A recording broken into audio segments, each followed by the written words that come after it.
Welcome to this second meeting of the year. Last week we had our installation ceremony on Monday, the 6th of July. It was an excellent demonstration of what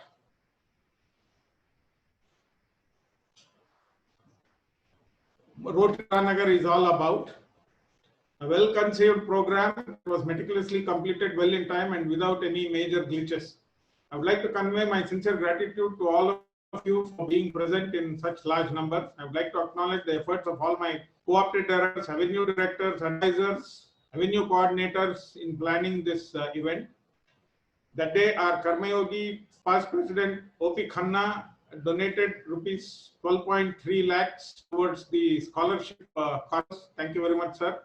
Past President Prabhakar donated rupees 1 lakh towards general committee projects. Thank you very much, sir.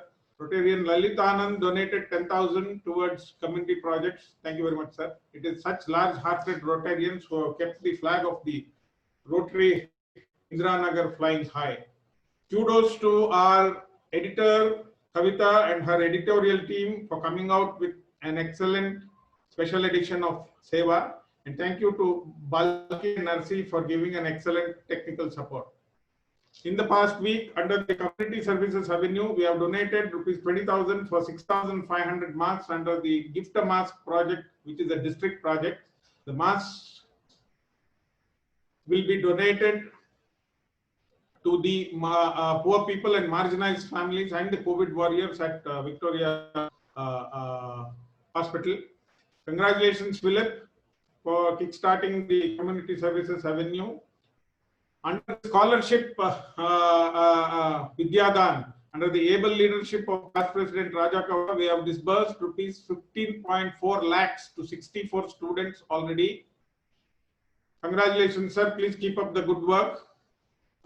Under the Vocational Services Avenue, I am happy to report that we have successfully completed a series of career guidance sessions with the Navaprajna school with over 90% attendance.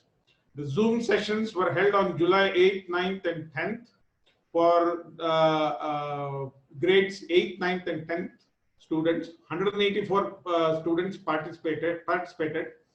Each session was for 90 minutes and was facilitated by Rotarian Ganesh Balakrishnan of Rotary Lalbagh. It was an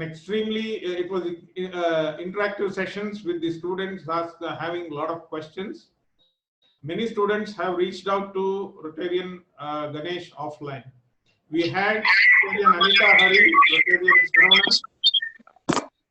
Saravana, and Soumya participating in some of these sessions. I would like to thank Rotarian Ganesh, Principal Suresh, Madam Padma Krishnan, and teachers of NPPS for making this event fruitful.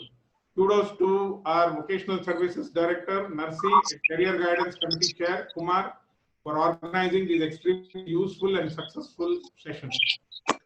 Under the Youth Services Avenue, Director Gopi, the Rotary Club of Surana College did a play with paper workshop on the Zoom platform on 11th July. There were 34 participants, including Gopi and past President Subbu from Rotary. This was an event to create awareness of using paper bags and avoid plastic bags. There were 34 participants.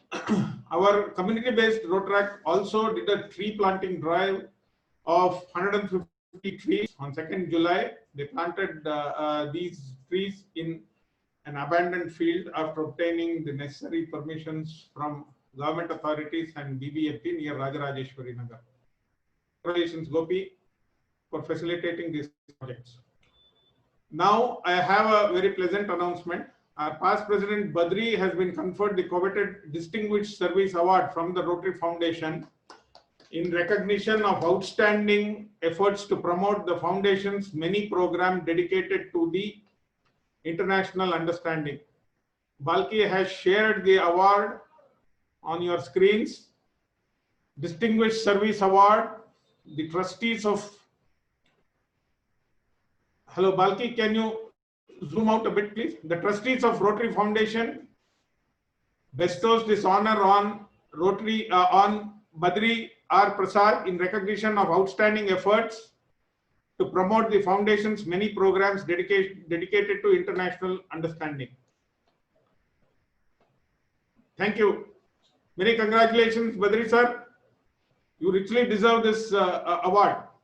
And PDG Badri, today is his birthday, has donated rupees 10,000 towards community service projects. Now I request the directors to make their announcements. We will start with Vipin. Balki, please turn the spotlight onto Vipin, please. Hello, good evening, friends. The much awaited e-roaster is finally here. We'll be sharing a mail later this evening, and you will have a link therein. Click on the link and it will ask you to download a file from Google Drive. It's a very large file because the e-roaster is digital and is in high resolution. So kindly download. The instructions for download will also be mentioned in the mail. It's taken us quite some effort to correct all the addresses and dates and names and designations. But most importantly, under the very capable directions of past President Simha, we have also made the classifications very rational in the Rotary manner in which they should be. So that's been an effort which has corrected the classifications after many, many years. So this is a spanking new e-roaster presented to the club from our side. Thank you very much. Yeah, thank you, Vipin. May I now request Narsi to make his announcement, please? Yeah, Narsi, go ahead. Hi, good evening, friends. After the 3 excellent sessions we had last week, we are all set to have another career guidance session this week. Please note down the details. It is for the students of the Army Public School ASC Center on Tuesday, that is tomorrow, July 14th, for 90 minutes from 1 p.m. onwards. It's for around 111 students for class 10th. The session will be conducted again by Rotarian Ganesh Balakrishnan of Rotary Lalbagh. The Zoom link will be circulated shortly. I would request everyone to participate. This will be a great encouragement for the aspiring students. Thank you so much. Hello. Yeah. Over to you, Dr. Shrikant. Yeah. May I now request Gopi to make his announcements, please? Yes, thank you, President. Friends, we have the installation of our community-based Interact Club on the 27th, that is 2 Mondays from now. The similar format, Zoom format, it will be done exactly the same way. This is on the 27th. Details will follow. They will also be doing a project before the actual installation of their new board. Thank you. Thank you, Gopi. Now may I request Balki to make the secretarial announcements, please? Balki, you are muted. Thank you, President Shrikant. The birthdays, friend, we have 3 stalwart Rotarians celebrating their birthdays today. PDG Dr. Bansali, PDG Badri Prasad, and Rotarian Kansham Agarwal celebrate their birthdays today. Happy birthday, sir, and have an excellent year. And Meenakshi Prakash Venkatraman will be celebrating her birthday on July 18th. Wish her good luck and happy birthday as well in advance.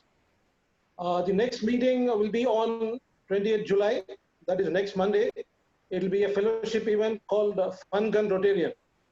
We'll have fun puzzles, riddles, jumbles, and anagrams. All Rotarians and ants can participate. So wear your thinking hat and shoot the answers for all the questions and be the Fun Gun Rotarian. On behalf of Sugunan and the fellowship director, I'm a fellowship chairman and making this announcement.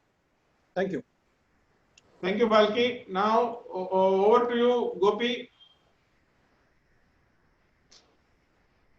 Gopi, you are muted. I know. I'm just starting. Yeah. Good evening, friends, and a very warm welcome once again on behalf of the Youth Service Spotlight Academy. on the speaker, please. Yeah. Yeah. We, as we all know, we do our installation of our community-based Rotary Club during our very first meeting. And it is my pleasure and honor to welcome some dignitaries out here.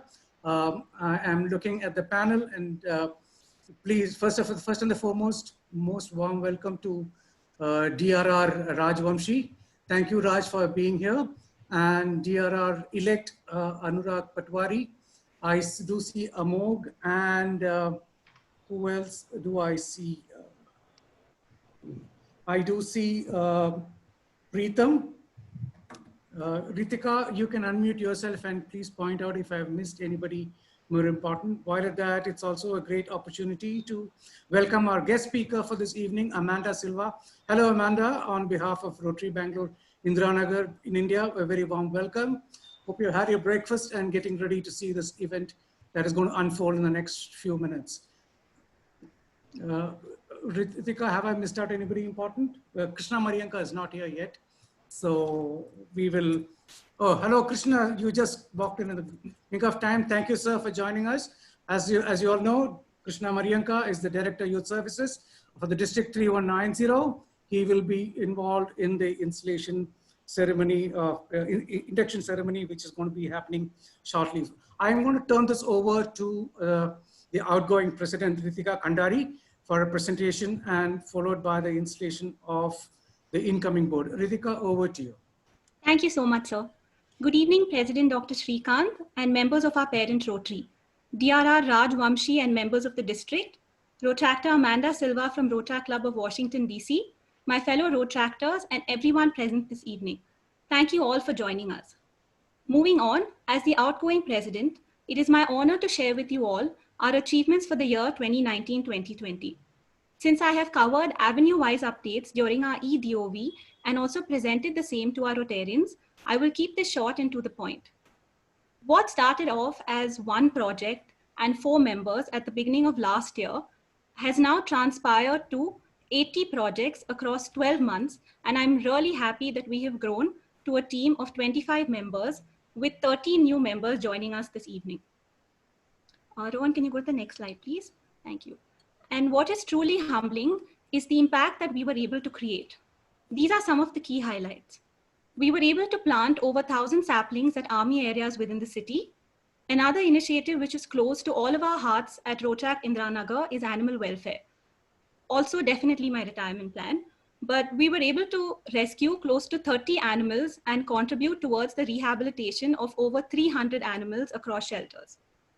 Across our 60+ initiatives with children, we were able to conduct career guidance sessions, healthcare and eye camps, raise funds for their education, donate and sponsor meals, and also celebrate festivals and cultural activities with them. Through our collective efforts, we were able to raise and mobilize funds to the tune of around 7 lakhs across our projects. These are just some of the ways we were able to contribute this year. None of this would have been possible without the support of each and every member, and I'm so happy we were able to do this on our own and together. I remember through all our meetings and calls, I always start with saying, "Hi guys, I think I have an idea, or can we help with this initiative?" And the response I have always got is, "Sure, when are we planning on doing this?" So they have always stood by me and supported me, and for that I will always be thankful. Thank you to all our members for always putting your compassion and thoughtfulness before everything, for always remembering we are here to contribute to society, and overall for being wonderful human beings, which in itself is our greatest achievement. I would also like to thank each and every member of our parent Rotary in Indiranagar, especially President Srikanth, our Youth Service Director Rotarian Gopinath, IPP Rotarian Manoj Agarwal, past President Rotarian Jagdish, Rotarian Sanjay Srivastava, Rotarian Ajay Gupta, Rotarian Fazal Rahman, Rotarian Chandra Mauli, Rotarian Ambika Motupalli, and lastly, Rotarian Supriya Kandari, my mother. I would also like to quickly thank everyone who has supported us this year in every way possible. I also want to thank Raju for helping us with our accounts. And also I have to mention Bahadur, who we have always troubled by staying late at Rotary House. But thank you all again. It has been an incredible journey to join Rotract, serve as president, and lead the best team I could ever ask for. So thank you very much. And with this, it is my absolute pleasure to introduce our president for the year 2021, Rotractor Akshay Kirti. By profession, Akshay is the CEO and founder of Gulfstream Aerospace India. He has a degree in aerospace engineering from Jain University. Akshay is a motorcycle enthusiast, sharpshooter, and above all loves adventure, which is great because this year being president is truly going to be an adventure of a lifetime. So having said that, I couldn't be more thrilled to hand over the post of presidency to Akshay. His dedication, commitment, and compassion is truly inspiring, and he has supported all our initiatives that we undertook last year. I think every time we had something, he would be the first one to respond and be there for all our projects as well. So he's always ready to help us in every way. And thank you, Akshay, and I wish you the very best for the coming year. I now request our Rotary President, Dr. Srikanth, to install Akshay as the president for the year. Thank you. Before that, just a moment, I wanted to welcome and recognize the presence of Zonal Rotary Representative Tarun. Welcome, Tarun. Thank you, sir. Yeah. Can we have the spotlight on Sri Srikanth. Akshay? Camera on. Camera on Akshay, please. It's on, sir. No, the slide is still there. Go get rid of the slide. Stop presenting. Go ahead. Yeah. It gives me great pleasure in installing Rotaractor Akshay Kirti as the president of Rotary Club of Indiranagar. Thank you, sir. Hearty congratulations and best wishes, Akshay. I know you have taken over as the president in difficult and trying times, like how I have done. Please do your best and come up with creative and innovative ideas to hold meetings and hold the members together as well as in execution of projects. Good wishes. Congrats. Thank you, President Srikanth, sir, and also thank you very much, Ritika, for your introduction. You always inspire me to work better.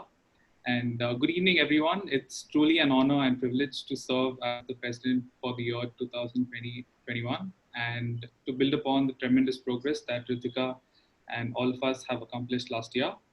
And to our outgoing president, Ritika, your inspiring leadership has transformed Rotary Indiranagar to what it is today.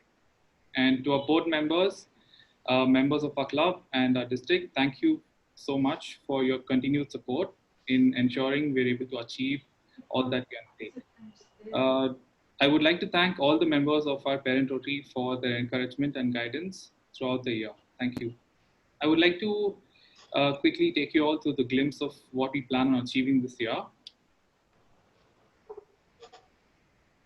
Next slide, please, Rohan.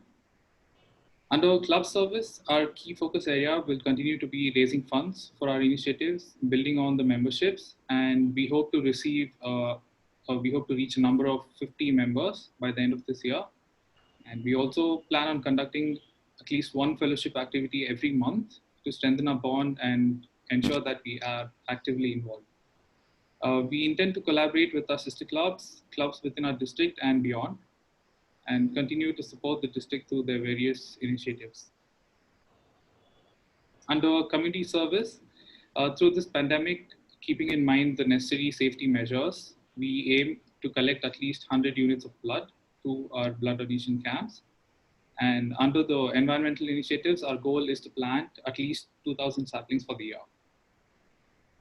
As Ritika mentioned earlier, animal welfare is something very close to our hearts at Rotary Indiranagar, and we continue to work in animal welfare, directly and indirectly supporting the welfare of all living beings.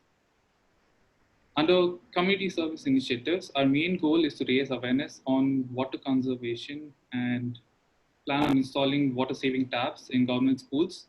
And we would also like to work on setting up bowels in rural areas. In addition to this, we would like to provide scholarships to at least 5 students this year. And I'm extremely happy to announce that we have already provided 2 in the very first week of July. For professional service, our priority is to provide opportunities that will impart skill development as well as help the youth keep a pulse on the current trends and demands in the market. We will focus on conducting numerous sessions that will benefit both young students and working professionals. Under international service, our goal is to collaborate and work with Rotary clubs across the world to lend our support in any way possible. In today's times, our reach can transcend boundaries, and we hope to serve and create a larger impact. Under youth service, our goal is to engage with the youth of our community through various activities, including sport and culture, to build the leadership qualities. Our main area of focus will also be to address the growing concerns of mental health amongst our youth. So with this, I would like to move on to something that I've been looking forward to present to you this evening. I'm extremely happy to share that we will be launching our website, roadtrackindranagar.org. I would like to request President Srikant sir to kindly launch our website. Congratulations, Akshay, and the members of Rotary Club of Indiranagar. Thank you, sir. I hereby launch the new website. Thank you, sir. Thank you. Please allow me a moment to quickly take you all through the website. So this will be our landing page, which we'll focus on recent projects, key focus areas, and also give everyone a glimpse of what we do at Rotary Indiranagar. We've also built in an option for people to donate to our ongoing initiatives, such as the sapling drives, Anganwadi projects, and scholarship initiatives. We will officially share this across our social media for everyone to access and view. And here I would like to acknowledge and mention the hard work and tireless effort of our Rotractor, Furkan Hashim. And I would like to say that he single-handedly did a spectacular job of putting together our website. Thank you, Furkan. Thank you. And with this, I would like to conclude and add that during the course of this year, Secretary Varsha and I will do what we do best as members of Rotary Indiranagar, which is make it matter. Thank you all again. I would now like to introduce you the board members for the year 2020-2021. Yeah. Gopi? Yes, Srikant. Yeah. Please. Yeah, Ritika will do the honors because I don't know most of them by their face. Okay. Sure, so Akshay is actually going to introduce them, and Rohan, you can go to the next slide, please. Okay, thank you. Thank you, sir. It gives me immense pleasure to introduce our secretary for the year, Rotractor Varsha Srivastava. Although she joined only last year, she has been extremely active and supported and contributed all our initiatives. Really happy to introduce her as a secretary and looking forward to working with her this year. Welcome, Varsha. Thank you so much, Akshay. Our treasury team for the year will include Rotractor Siddhant Mahipal and Abhishek Menon. They will work together on all our fund-related initiatives and strictly maintain and report our accounts. They also plan on putting together a vetting process and plan for our new project initiatives. Rotractor Siddhant Mahipal is extremely passionate about teaching, and he teaches mathematics at BGMS, a flagship project of Rotary Indiranagar. Rotractor Abhishek Menon, in addition to his role as joint treasurer, would like to work towards environmental and child health initiatives. So welcome you both, Siddhant and Abhishek. Our director of club service for the year is Rotractor Anusha Chavan. She has already started this year very nicely and organized the first fellowship activity last weekend, which saw 100% attendance. We are really happy to have you on board, Anusha.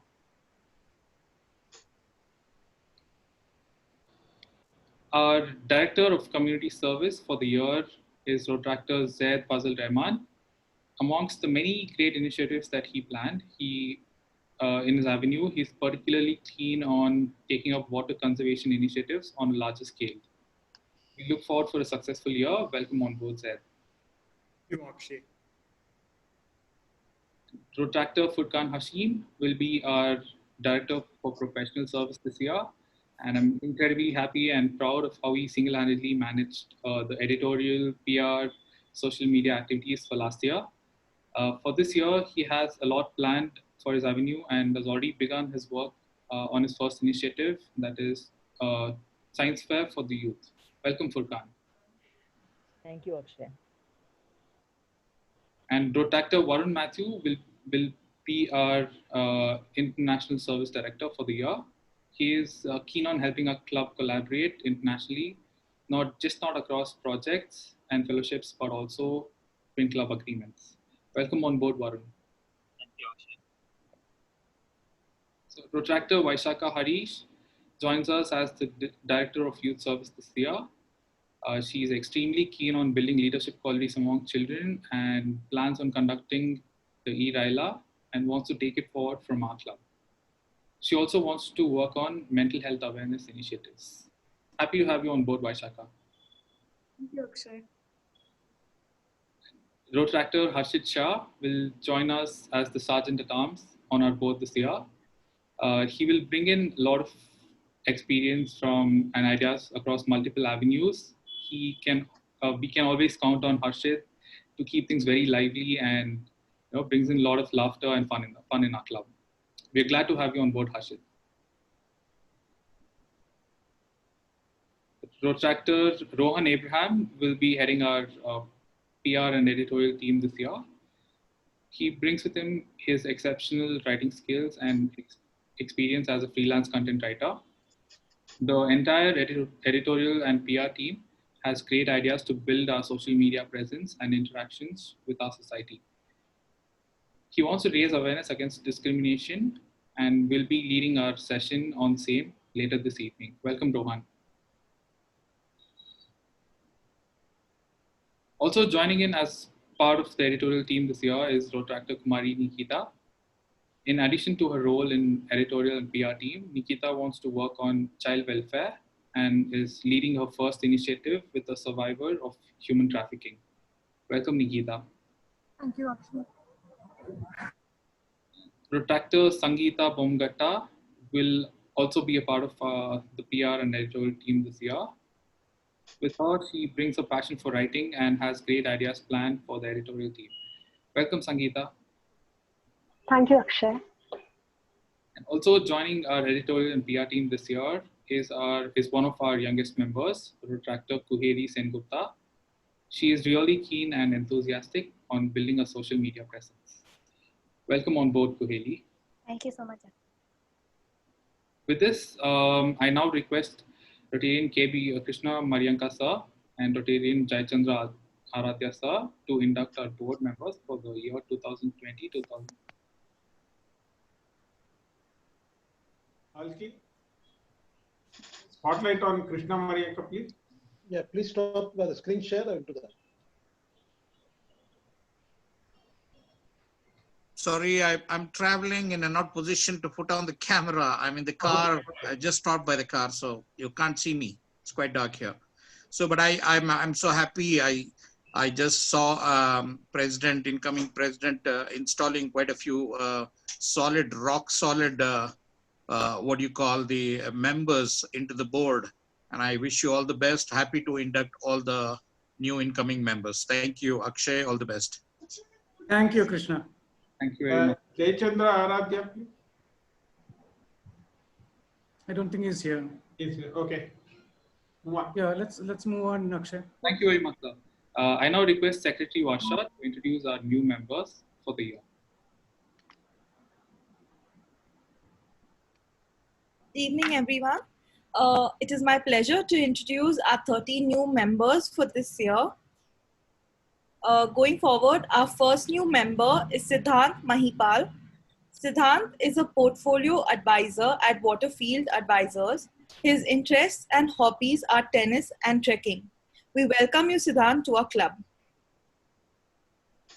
Thank you. Thank you. Moving ahead, our second new member is Varun Matthew. Varun is T.G. Matthew's grandson. He's a manager at Bolt's Indian Condiments and he enjoys reading, swimming and art. Welcome, Varun. Thank you. Moving ahead, our third new member is Abhishek Menon. He's currently working as an analyst in a healthcare company. He's passionate about Formula One. He loves football and is an athlete. Welcome aboard, Abhishek. Moving ahead, our Fourth new member is Kumari Nikita. Nikita is an associate consultant at Oracle. She also enjoys painting, reading, and running. Welcome, Nikita. Thank you, Varsha. Our fifth new member is Kuheli Sengupta. Kuheli is currently a dental student studying at Dr. M.R. Ambedkar Dental College. Kuheli loves reading and interested in dancing. Welcome, Kuheli. Thank you, Varsha. Moving ahead, we have another new member, Sangeeta Bomkata. Sangeeta is currently another dental student studying at Dr. M.R. Ambedkar Dental College as well. Sangeeta enjoys writing poem, sketching and singing. Welcome, Sangeeta. Thank you, Varsha. Moving ahead, our seventh new member, Vishesh Mane. Vishesh is into interiors and construction. He is Rotarian Harish Mane's son. His hobbies are farming, reading books, and he's an athlete. Welcome, Vishesh. Thank you so much, Varsha. Our eighth new member, Monish Mane. He is also Rotarian Harish Mane's younger son. He is currently pursuing mechanical engineering. He loves playing golf and reading books. Welcome, Monish. Good evening, everyone. It's an honor to be associated with this club. Thank you so much. Moving ahead, our ninth new member is Methun Reddy.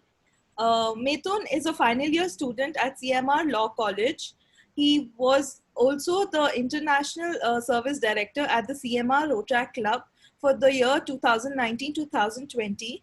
His hobbies are football, chess, and theatre. Welcome, Methun. Thank you, Varsha. Moving ahead, our 10th new member is M.K. Mrinalini. She is currently a dental student and she loves traveling, yoga, and photography. Welcome, Mrinalini.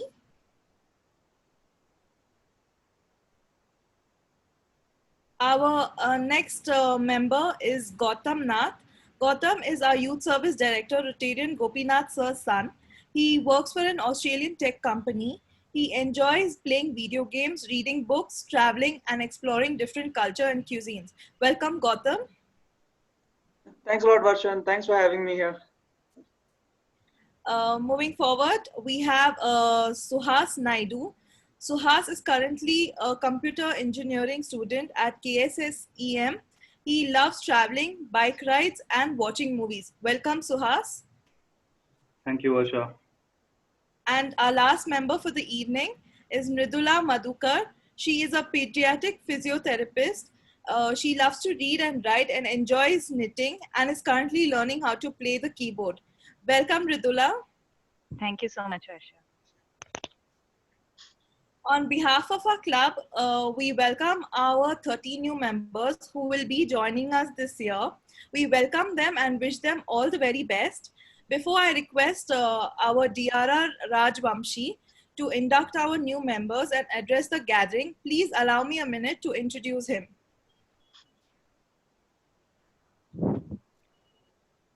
Shall I go ahead with the induction? You need to introduce Sir. Varsha, please introduce him. And then yes, sir. Sure, sir. DRR Rajvamshi began his Rotary journey as Director for Professional Development at the Rotary Club of RVCE. He then joined Rotary Bangalore West and served as the 40th President during the year 2017-2018, during which he was awarded as the Best President Award for the same year.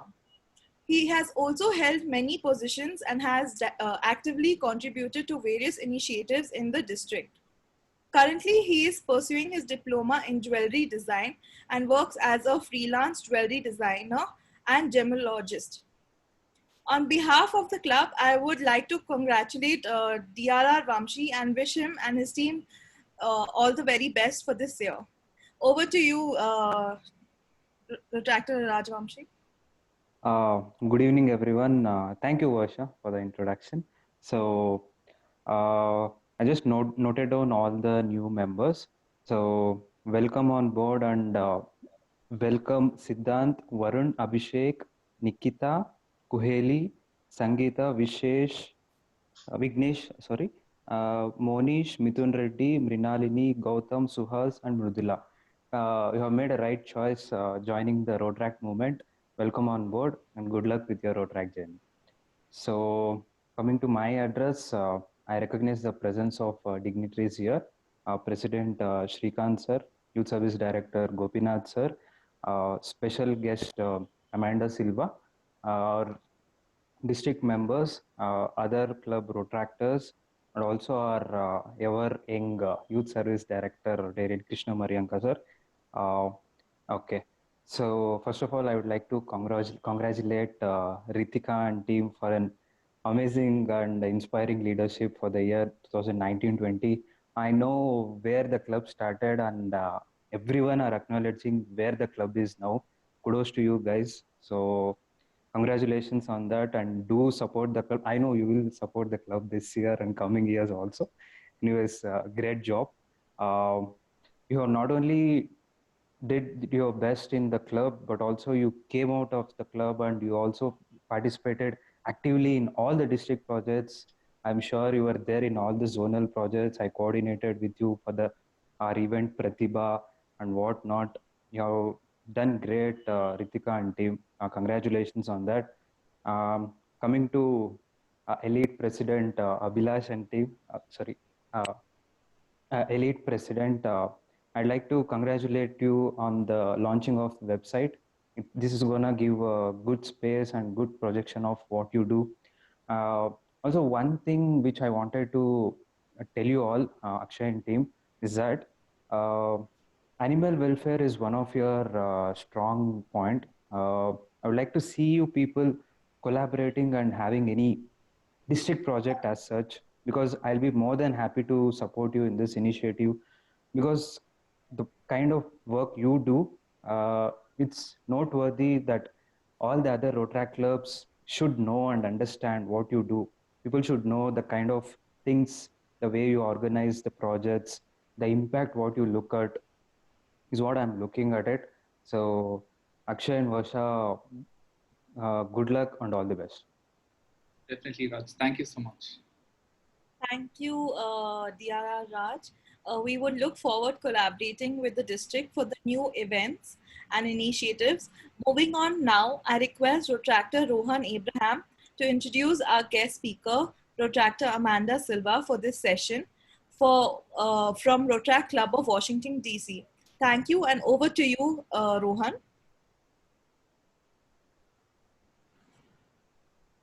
Rohan, unmute yourself. Good evening, everyone. Good evening, everyone. I hope you all can hear me. Thank you so much, Varsha. Our guest speaker, Rotractor Amanda, is a DC community leader and grassroots organizer. She specializes in digital fundraising and mobile marketing for Planned Parenthood. Amanda is a passionate advocate for diversity, equity, and inclusion initiatives, where she believes in fighting for equitable workplaces and has organized a number of protests and demonstrations to support her cause. She graduated with a bachelor's in studio art, multimedia, and a minor in international developments from American University. Welcome, Amanda. Our second speaker, Rotarian Chandra Mauli, is our second speaker and is a well-known figure in debating and commenting on contemporary issues. He is a skilled practitioner in imparting knowledge, energizing, and inspiring the crowd he addresses. He always has his pulse on the current events and provides interesting perspectives for his audience to mull over. He has headlined many interesting projects, most notably speaking 24 hours at a stretch on various topics and providing enlightenment to the large number of people that had gathered to see him perform. Welcome, Rotarian Chandra Mauli.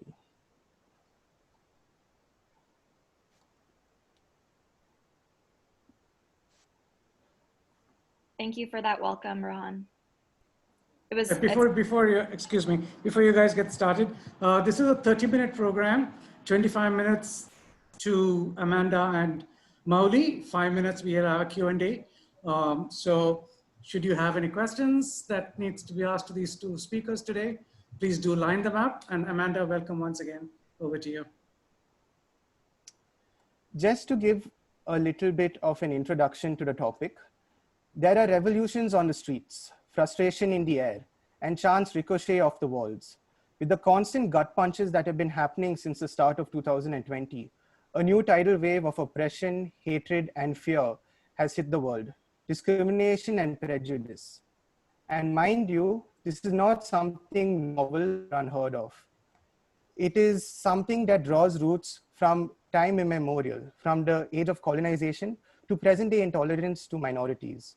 Unknowingly, we have also been carriers of this message of divide, from flocking to products that promise fairer skin, to immersing ourselves in making sure filters that we use on social media make us look fairly picturesque. We are guilty as charged. As a community, as a part of one race, the human race, it is not enough to be against discrimination, but actively against it. Changing the narrative, educating the masses, and proper documentation of historical events are just one of the many things that have to be necessary and compulsory.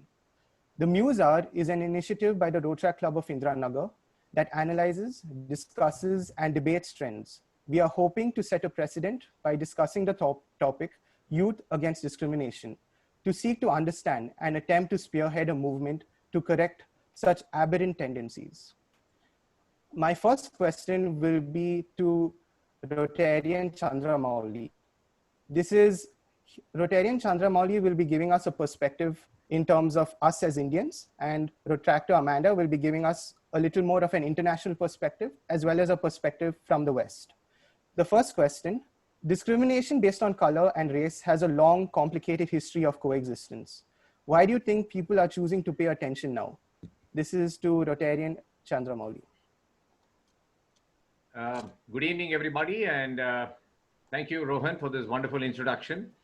And welcome, Amanda. I'm glad that we're connecting across borders and across oceans. That itself must definitely give an impetus saying that we are connected and we are against this discrimination. Well, I must say, especially in India, I will speak mostly of the Indian perspective, obviously. It's a huge history. I mean, from the 17th century, if I'm not wrong, people can correct me. We have this discrimination against, especially the Aryan and the Dravidian, what we call in India, because they say the Aryans were much fairer and the Dravidians were much darker. So I think probably it started those days when, they were discriminating. And then caste system, that's most prevalent in India. And the oppression and the downtrodden people are all basically from the lower class of society. But in my opinion, there is nobody that is lower or higher in society. But why is it so much of attention right now is because of the social media, obviously, because there's so much of being shown on the media where people realize that the kind of atrocities, the kind of, whatever the oppression that's happening between the blacks, for example, in the United States and the Dalits and the lower community in India. And it has been publicized so much in all kinds of social media, as well as the printed media, as well as the television media.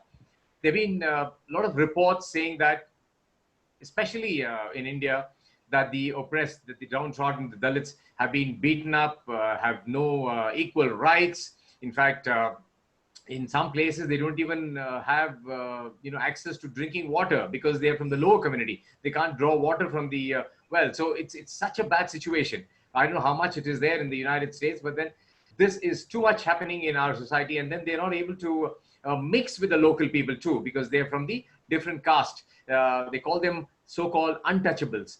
In spite of the 20th and the 21st century, beaming in forward with so much of technological improvements and education initiatives and infrastructure, this section of the society is downtrodden. For whatever reasons, I think the leadership also holds, and I think the people's mentality. I think what has happened is it's the self-belief that a youngster has been told by the grandfather or the grandmother that, you should not touch them. It has actually percolated to the sons and then the grandsons. So I don't really see a reason that these youngsters or probably the generation that just went by or the generation that's coming in should be in that kind of a mindset. That's what I feel personally. And the attention obviously is because the youngsters are taking a lead in this. Over to you, Rohan. Thank you, sir.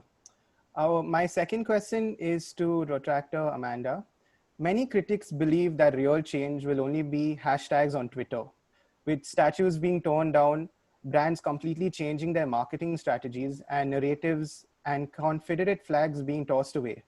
Will these protests hopefully bring a permanent paradigm shift? Yeah, hi. First, want to commend your club on all the wonderful things that you've done. Thank you so much for having me today. And I'm happy to share in this discussion with you. So I feel like these changes that they're doing, like the Black Lives Matter murals that are happening, the taking down of the Confederate flags, the statues, these are things that people have asked for years, right? Decades even. And all of a sudden, because it's now a revolution happening globally, politicians and other individuals are saying, okay, we'll give you this now, because it's just a performative change, right? It's not an actual policy change. It's not a structural change that they're creating. So activists are very aware of this, right? We're not going to, it's a way to kind of lull the moderate population to say, oh, like, you know, they don't really care about the issue, so they can see something that happens more superficially and then say like, oh yeah, some change is being made, right? But at the end of the day, the populations that are affected are still going to be affected at the same ways because the policies are not changing. I hope that answers the question. Yes, thank you. Rotarian Chandra Mauli, the next question. The protests in USA have stirred hope in many ostracized communities in the world, notably the Dalit community in India. How can a dialogue for change be initiated? Thank you, Rohan. A very interesting question. In my opinion, dialogue and debates are completely different. A dialogue is what we need to initiate because that is the one that will have the opinions of the people, which will be considered. There'll also be the ideas that come out of the people will be taken into consideration. Whereas a debate is the one that tries to make sure the other person fails or making sure the other person is wrong. I think we have been having too many debates these days on these topics. Wherever you go, I probably think around the world, they're only debating about this topic. I think it's a very nice initiative that you change that debate into the next D, taking it to a dialogue. A dialogue always has its impact. It makes a very significant impact at that, not necessarily just an impact. So I think more and more countries, more and more people, the Dalits over here or the colored people or whatever the case may be, have to start engaging in dialogue rather than protesting and going on a debate and who's right or who's wrong. Here, it's not the question of who's right or who's wrong. It's a question is what is right and what is wrong.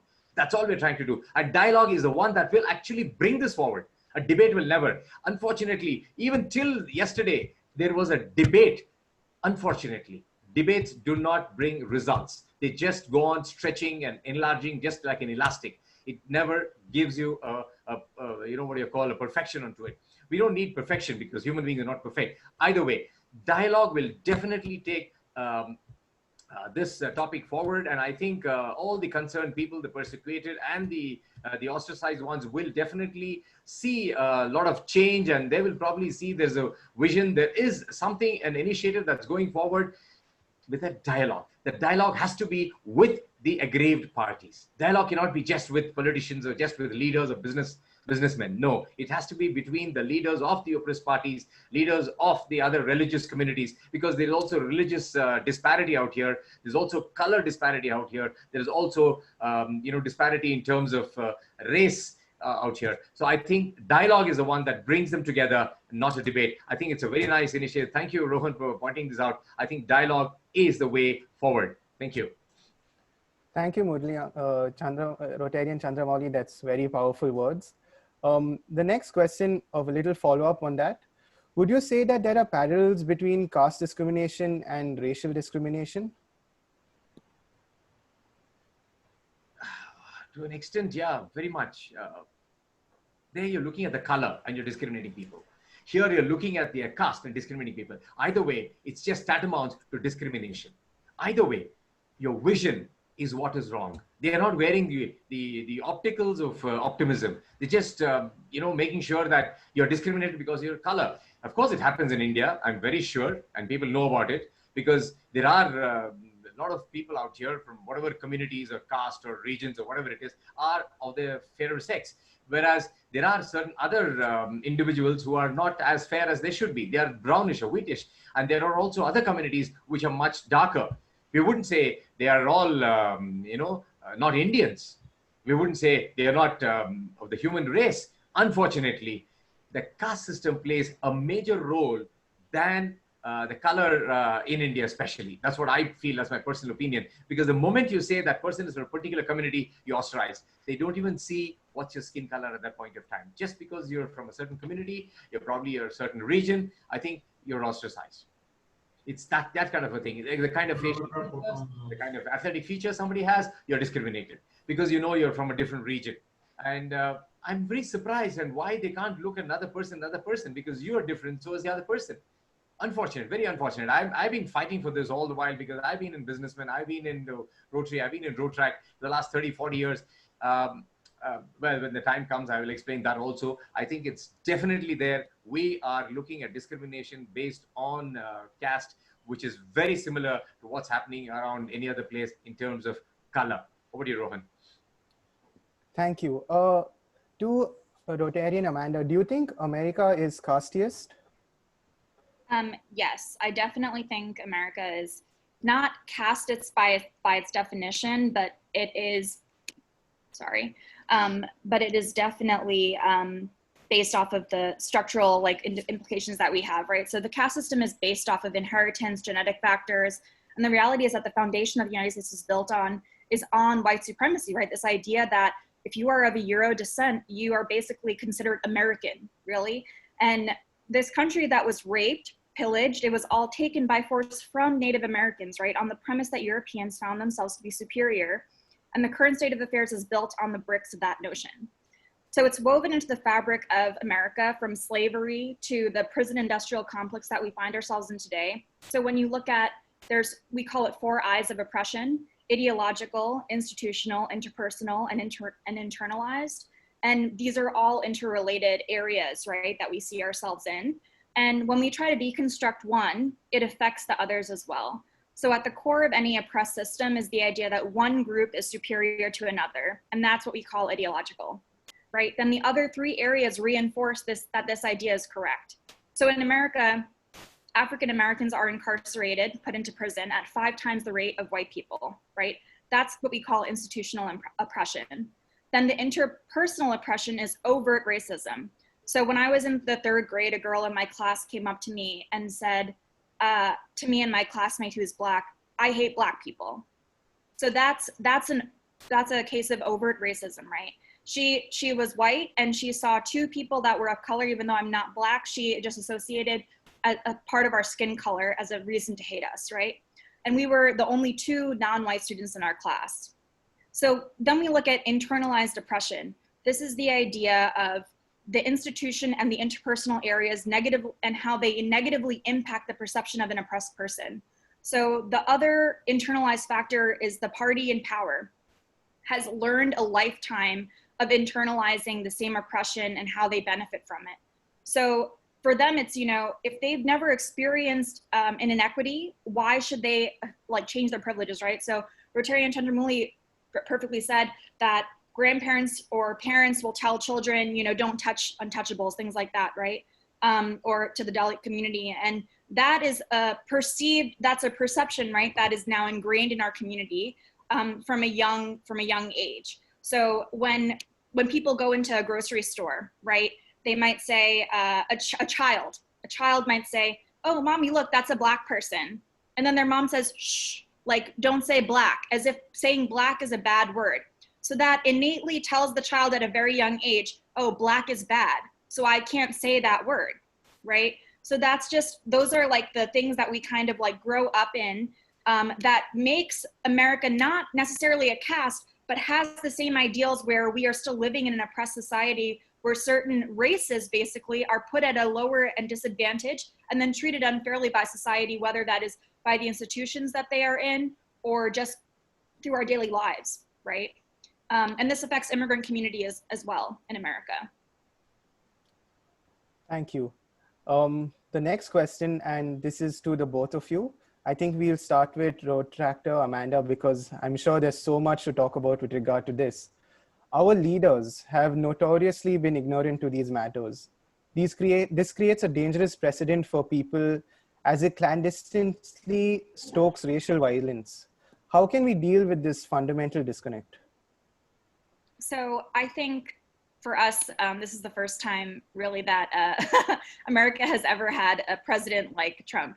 And we've never had someone who like overtly stokes violence, who actually, you know, wants people to be not only ignorant, but emboldens racist populations in America and ignorance, right? Uneducated populations that don't care or feel like they have been the same kind of thing that we were talking about, right? Like a white person is taught at a young age, I'm superior to another race. So then, you know, they feel like, oh yeah, that's right. They're taking my job. They're doing this, they're doing that. And then this is what creates these white supremacy movements, right? Or even outside of the white supremacy ideal, it's just the way that jobs are created, right? The way that people hire even, right? They look at people's names and they try to associate it, put you into a box or, you know, whatever it might be. And I think that at the end of the day, like the place where change is really going to come from, substantial change, is when those people in power, those individuals, the groups that have power, give their positions up or their places of power, at their seats at the table, to individuals who are of different backgrounds, who have different experiences. It can't always be a white man or a white woman at the table. It has to be different backgrounds, different socioeconomic statuses. And when we have that proper representation politically, at our jobs, in our businesses, across our entrepreneurial spectrums, then we have a better representation of what it really looks like for a successful economy that actually serves everyone. Rotarian Chandra, Mauli, I'm sure we can talk about the perspective from our side. Yeah, absolutely. What I feel is the leaders actually don't take the initiative, though they just talk. I think most of the things remains on the talk. Probably if it's recorded, it's just remaining on that record player or whatever it is. If they're speaking, it just remains in the speakers. It does not actually come out from the heart. Okay, so that's the reason it's not, there's no compelling communication. There's no, I would say, conviction that is there that you should change. There's no will to change. It's not only in terms of this. Our leaders have always, you know, fought for themselves, fought for their own parties and politics. It has never been for the sake of the people. So how much are you going to blame the leaders all the while? There has to be some leader that you elect, but then that election is all happening. Well, everybody knows about it. I don't have to go into detail of politics. I'm not being political out here. But the fact is that whichever leader, I'm not saying any party, a ruling party or opposition, whatever it is, nobody is actually having a will to change. Nobody has the conviction to say, yes, you're wrong. Nobody has the conviction to say, no, we have to change this. No, that will is not there. They're always going on a, you know, it's okay, it's all right, we will see, we will try, we could. There is never a will. There is never a can. There's never a should. It's always a would or a could, which is not positive. So you can easily make out. And whenever you know they're coming out there, they're just coming and talking. You know it's just for the talk. It's not for the, it's just to, you know, sugarcoat things. But you know, the sugarcoating things, it's a spoiled donut out there. Just the sugar outside is not so great. What happens to the donut inside? That's what we have to see. What is happening inside the country? What's happening inside the community is what the leaders fail to see. They only look, they never see. That's the point that I want to make. Over to Rohit. Thank you, Rotarian Chandra, Mauli.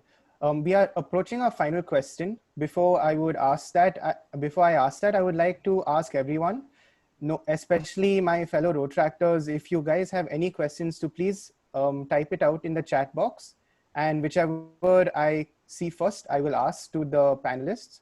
I think I'm trying to make sure that you are asking questions because this is a very important issue, something that we have to address. And like Rotarian Chandra Mauli said, it's not something that we can just see. It's not enough to just be against it per se, but you have to be actively against it. And creating a dialogue is baby steps, but it's a start. So would ask you to please think about questions and type it out in the chat box. Rohan, just give me a second. Sorry to interrupt. You can also raise your hands on Zoom, not on your camera. We can't look at 100 cameras. So like Yash Kopikar has already raised his hand. So if you have a question, if you don't have the inclination to type it out, please raise your hand and we will let you in. Back to you, Rohan. Thank you.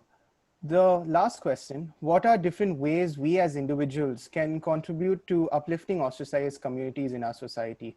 Could you please start, Rotarian Chandra, Mauli? Yeah, thanks, Rohan. This is another very interesting question, and I have to talk from my business point of view, being a businessman, being an entrepreneur. And I have so many colleagues and so many other businessmen, my co-brethrens. We all have one thing in common. If you perform, you're employed. If you don't, we don't employ you. Simple as that. The interview takes place only on the basis of what you can do and what you cannot, what you're expert at, what you're not. We don't care which community you come from, which cycle or motorcycle or car you drive, which apartment, which area you stay. We're not interested. You're coming here to work. If the person comes and says, you see, I'm from so-and-so community, that is why I have to give preference, I think I say, I'm sorry, we'll come to you later. If I don't get anybody, I'll employ you. So as a person, as a business community, we are taking interest as Rotarians. Of course, all of us know that we are all interested in being progressive, and we always say that a person who performs, the person who has the skill set, will always get employment, will always be looked after, and a person who is really in need of it will get what he or she wants. That's what we completely feel. So I don't think there's a discrimination from this side, but how much can I influence? I can influence only my society, my people, the people whom I know. What happens to the people whom I don't know? What happens to the communities that I'm not in touch with? So I think this is like the octopus tentacles. We got to spread it in all the 8 sectors and areas and make sure that each one of them behave that way. That's the only way to bring a change. I don't think it's called change. I think it's called the transformation, because everybody's life is the same. Everybody is a person. You can't change a person, but you can change them by changing their mindset. So transforming them, transforming their thinking, their way they behave, their way they act, whatever. So that I think will bring a very clinical change in these kind of discriminatory matters. And that's about it. Rohan, over to you. Protractor Amanda, what would you say, or what would you encourage people to do in order to bring light and shed importance to these topics? Yeah, so I think that we can choose to educate ourselves about the history and like why these systems were put in place and form our own opinion, right? To think critically about these things. And then only then are we going to be able to know how to change it, understand what injustices became inherent, right? So they're just accepted things that we haven't questioned in our societies.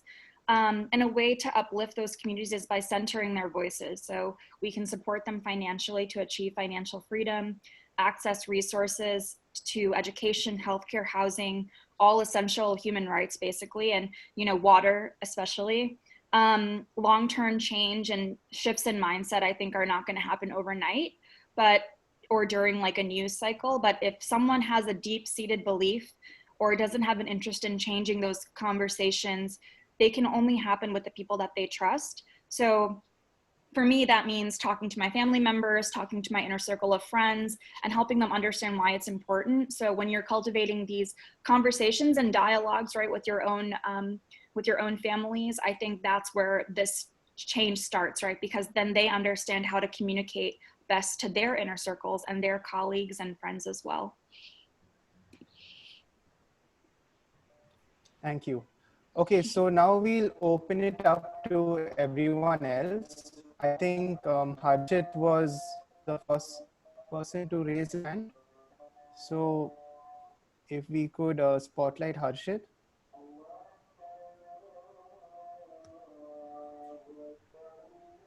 Harshit, if you start speaking, the spotlight will come automatically on you. It'll be in the speaker view.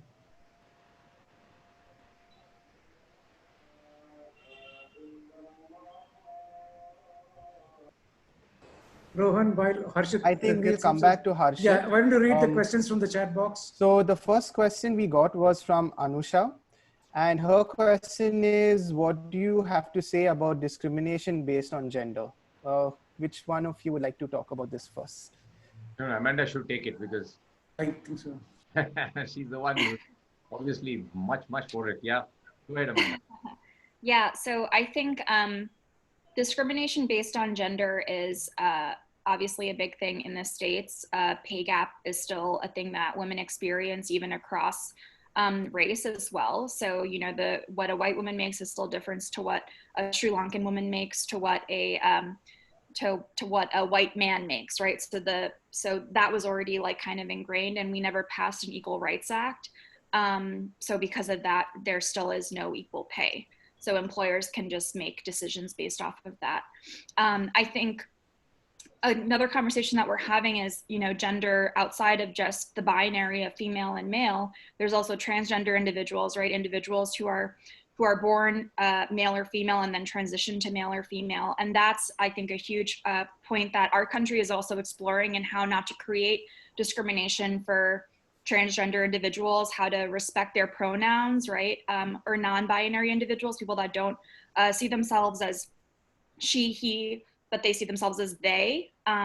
So I think that's like another progression, and especially in the more liberal space, for how to respect individuals and how they want to identify themselves. And I think that is also a much deeper conversation. So when we look at the intersections of those identities, a person who is, excuse me, a person who has the intersection of race, gender, and all these different oppressions, that's a more oppressed person. So like sometimes when we're facilitating discussions, we do this thing called a ladder, like call on a ladder. So if I have like 4 people that are wanting to speak, right, in a conversation, I call on the person that is the most oppressed, because they're the voice that needs to be centered, if that makes sense. So if there is a Black trans woman in the audience, they would be prioritized over a brown woman, if that makes sense. So I don't know if that answers the question, but I hope it helps. Okay, so this is a pretty popular question. I'll give you a little bit of a background, Amanda. So this is a question from Nikita. She's a Rotaractor. There's a company, Fair and Lovely, promoting white supremacy, who recently changed their tagline from Fair and Lovely to Glow and Lovely. Would this have any positive impact whatsoever, considering the fact that their brand still stands for the said cause? And just for a little bit of a background, Amanda, so like Nikita said, this is a pretty prominent company in India, and we have a lot of celebrities who use this brand as a way to promote fair skin, and that was a way to make themselves a lot more attractive. But in a quick twist of fate, I guess, once the whole George Floyd incident happened, a lot of notable celebrities, as a matter of fact, Priyanka Chopra, who was the one who used to star in these ads, had this rant of sorts on Twitter and on Instagram, where she talked about how it's inhuman to divide people on the basis of race, religion, or caste, or anything like that. And this stirred a lot of hatred, because it preached hypocrisy more than anything, because this was what she was promoting not a few years ago. So I think a little bit of a better perspective would be given with regard to the Indian situation would be given by Rotarian Chandra Mauli. After that, a quick follow-up from Amanda. Yeah, Rohan, thanks for that. And thanks, Nikita, for raising up the question. It's actually not just a question to answer. It's kind of a debate. It's probably, you can do a PhD on that. The fact being, all these companies, whether it's multinational, Indian, whatever, regional, they are interested in business. They are interested in money. Finally, what's the money they're getting? In fact, I would go a step ahead and say I have nothing against, the beauty contests, or probably, all these dance contests or whatever. But the fact that you see the moment somebody is fair and somebody is getting into some kind of a modeling assignment, some kind of a fashion assignment, they say they get more money. So the more fairer you are, they feel they get more money. So that's a kind of a complete mindset, complete business, complete capitalism on that. There's nothing to hide away from that. Now, I believe once there was this lovely driver who was in love with the mayor's daughter called Rosa. So he was driving his truck with the big sticker at the back saying that I love Rosa. But then the mayor called and said, you driver, you can't love my daughter. I'm a mayor, you're just a driver. So the driver said, fine, I'll do that. Otherwise, he is to be vanquished from wherever the place in Argentina. So what he did was he went and changed the complete sticker and say, I still do so. That's about it. So the whole world knows that he still loves Rosa. That's exactly what's happening with Fair and Lovely. You change it to Glow and Lovely, whatever, you're still going to be in that same boat. You're not changing anything at all. You're still promoting the product. I think you should scrap the product. Why should you have the product at all? I never used all these. I have nothing against them because they're going to be my brethren as far as the large scale industry is concerned. He's also an entrepreneur. He loves to make his money. He's got his investments. All that is fine.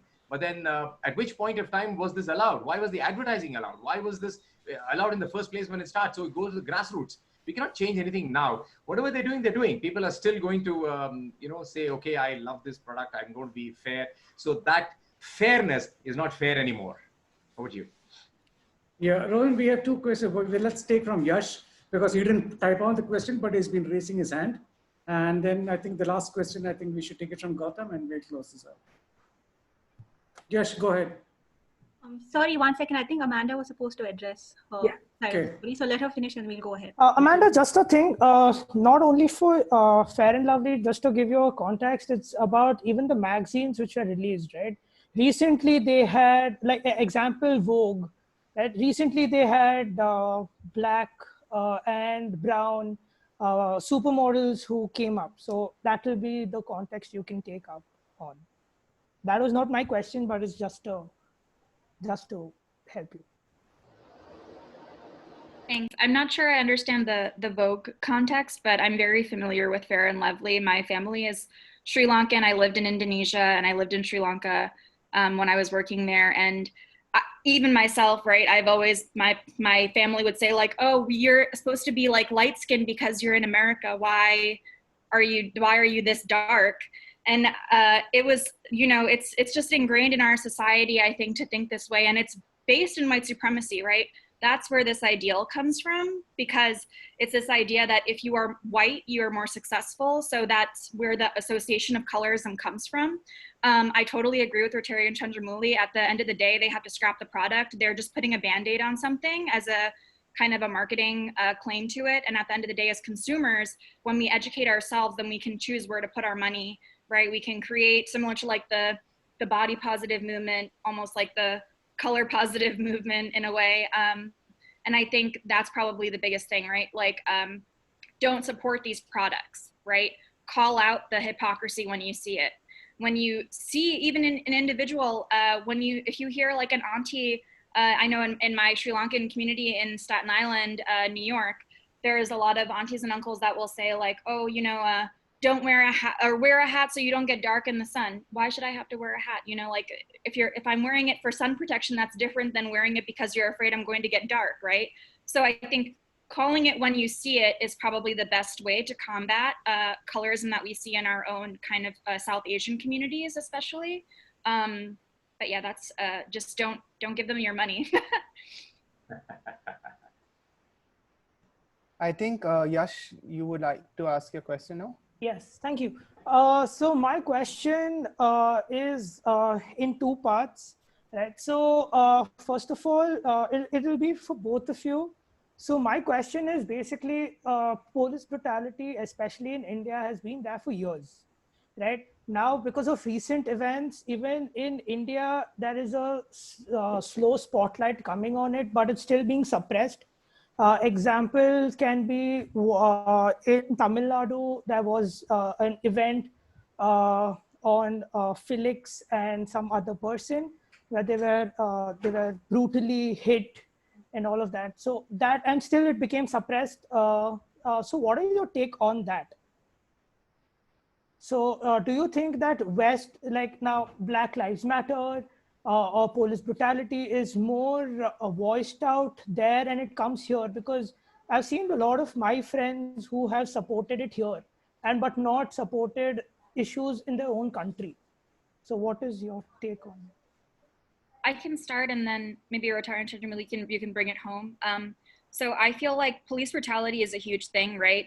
In the States especially, and probably what we'll see maybe in other countries as well, is that the act of police being there or being in a militarized state, right? Think if you were ever living in a militarized state, right? Like, did you ever feel safe? Sri Lanka was going through a civil war for 25 years, and I had been in tear gas attacks. You go through random checkpoints. You I never felt safe, right? So you have to think to yourself, is that really making our society safer? And then the other question is, who are police making feel safe, right? In America, police are put into communities that are predominantly Black or predominantly immigrant in order to police them, right? To make white people feel safe from them. And there's also been a profiling thing where officers that have been working for long shifts, if they haven't been able to get a ticket or something like that, and they see a person of color walking by, they immediately target them. And that's the first thing that kind of happens. The call that's happening right now in the activist space is for defunding the police.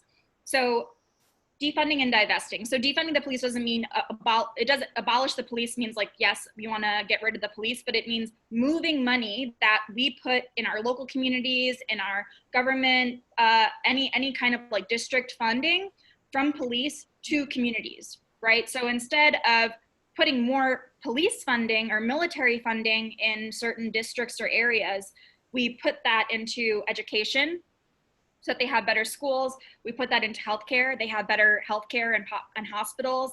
We put that into more community centers, anything that kind of like helps to the same things that the white community receives already, right? Because they're not putting more funding into police.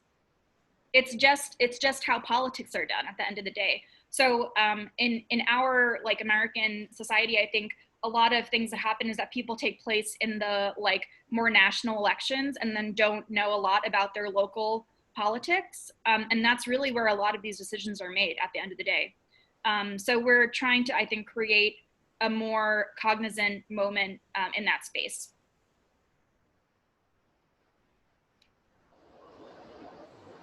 Okay, we have run out of time, so I will be taking just one last question from Gautam Nath. I think we'll ask Rotarian Amanda Rotractor Amanda to take it home, because I think this is a lot more in her field. Does social media have any power or influence to bring these issues to light? I often see people posting on social media talking about discrimination, etc. But more often than not, people just forget and move on with their own personal lives. This includes me. How can we get a dialogue to be consistent, and do we hold more power than we think to influence society?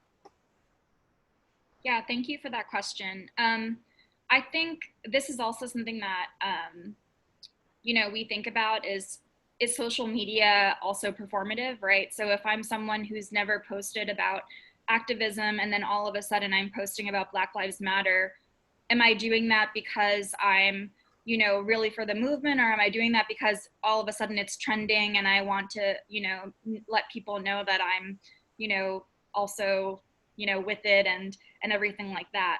I think there's two parts to this, right? I think one part is that know who your circles are, right? Because at the end of the day, I have people that are very, very conservative on my Facebook or my social media platforms, and people that are very, very progressive. And sometimes you might be the only person on their newsfeed, or you might be the only person on their timeline who's voicing a opposing view, right? So if you have the opportunity to do that, don't think to yourself, I'm just echoing into a box, right? Unless you actually believe that you are.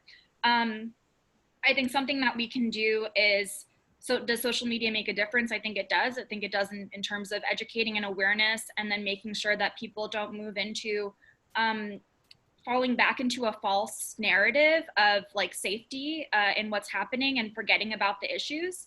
So that's one thing. I think the other part is like, yes, tout on social media, but then what are you doing in your daily life, right? What are your actions that no one sees? What are those doing to actually help the movement, right?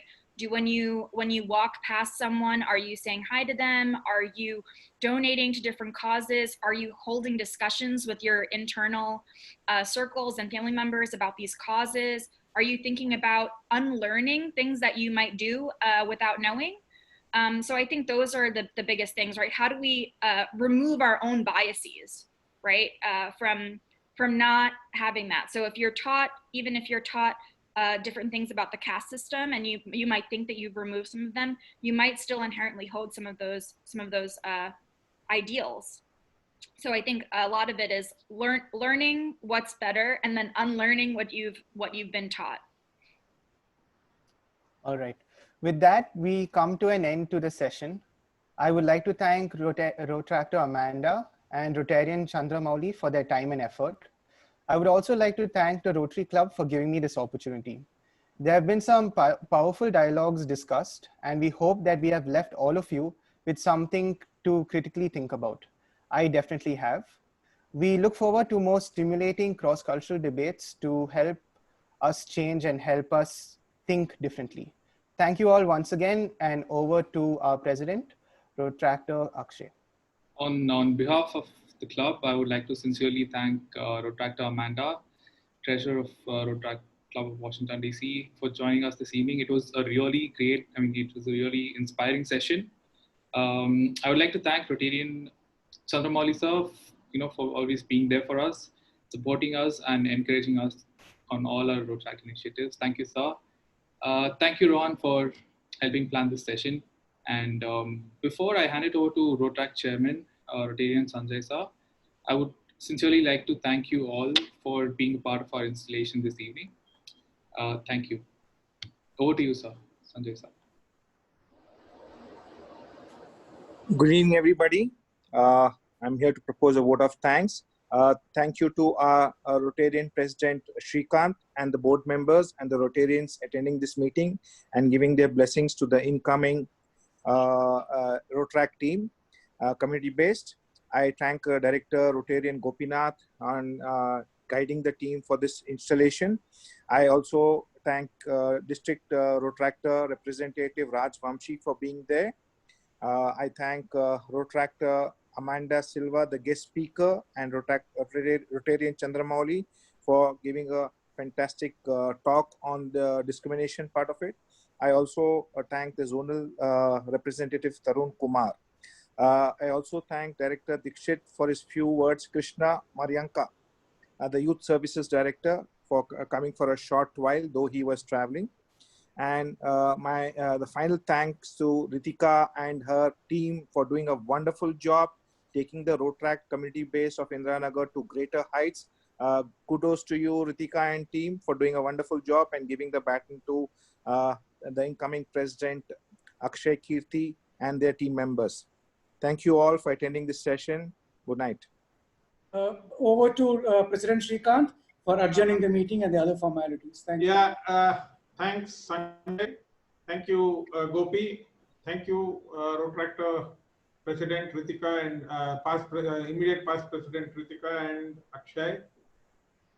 And thank you, everyone, for having logged in and participated in this meeting. I adjourn this meeting. Let's all stand for national anthem, please. Balki. Spotlight on Narsi, please.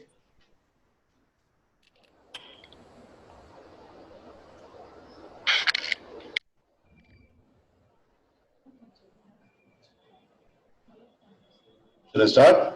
Yeah, go ahead. Janagana Mana Dinayak Jaya He Bharat Bhagya Vidhata Punjab Sindh Gujarat Maratha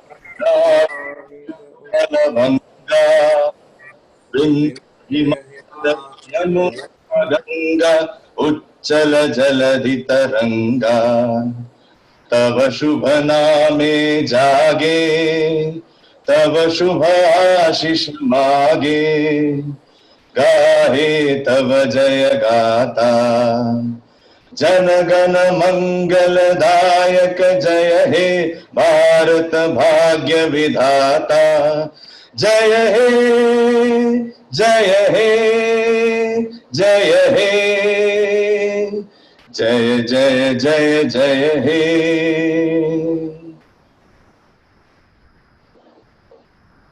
Thank you, everybody. Thank you, everyone. Thank you. Good night.